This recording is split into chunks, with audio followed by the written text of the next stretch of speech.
Hello बच्चों, let's see the question and the question is hot concentrated sulfuric acid is a moderately strong oxidizing agent. So which of the following reaction does not show oxidizing behavior? अब हमारे पास चार reaction है बेटा, इसमें हम देखते हैं कि किस केस में आपका जो H2SO4 है वो आपका स्ट्रॉन्ग ऑक्सीडाइजिंग एजेंट का काम नहीं कर रहा है।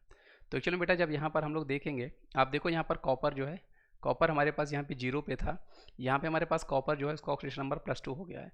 मतलब कॉपर का ऑक्सीडेशन नंबर बेटा आपका बड़ा है, मतलब यहाँ पर आपका H2SO4 जो है वो आपका ऑक्सीडाइजिंग एजेंट का काम कर रहा है।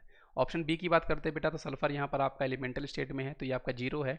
यहाँ पे सल्फर का ऑक्सीजन नंबर बेटा आपका +4 हो गया है, मतलब यहाँ पर भी ऑक्सीजन नंबर आपका बड़ा है, मतलब यहाँ पर भी आपका H2SO4 जो है वो आपका ऑक्सीडाइजिंग एजेंट का काम कर रहा है।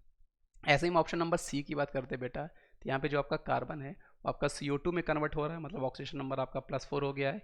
0 से +4 मतलब यहाँ पर भी आपका ऑक्सीजन नंबर बड़ा है, तो कहने का मतलब बेटा यहाँ पर भी H2SO4 ने ऑक्सीडाइजिंग एजेंट का काम किया है।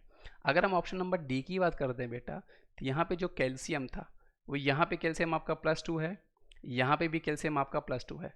फ्लोरीन यहाँ पर बेटा आप जब देखोगे तो फ्लोरीन हमारा -1 है, यहाँ पे भी फ्लोरीन हमारा -1 है। तो ये एक आपकी ऐसी रिएक्शन है बेटा जहाँ पे किसी भी एलिमेंट का ऑक्सीजन नंबर चेंज ही नहीं हो रहा है। तो सबसे पहली बात बेटा, ये जो ऑप्शन नंबर डी जो है ना, ये हमारी रिडॉक्स रिएक्शन ही नहीं है।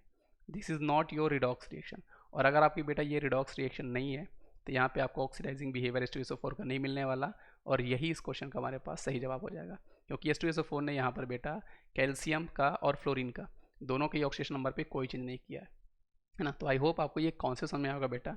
इसका सही जवाब हमारे पास ऑप्शन डी था। सो थैंक यू बच्चों।